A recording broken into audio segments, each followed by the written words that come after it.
प्रणाम सब गोटे के। हमर नाम ईशान मिश्रा हबे। शिरोमणि महाकवि विद्यापति जी के नहीं जाने छथिन।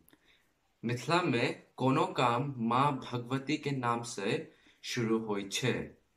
2020 बहुत कठिन छले, लेकिन अहू सब लोग विद्यापति जी के एक अद्भुत रचना जय जय भैरवी स नया साल के तैयारी करू।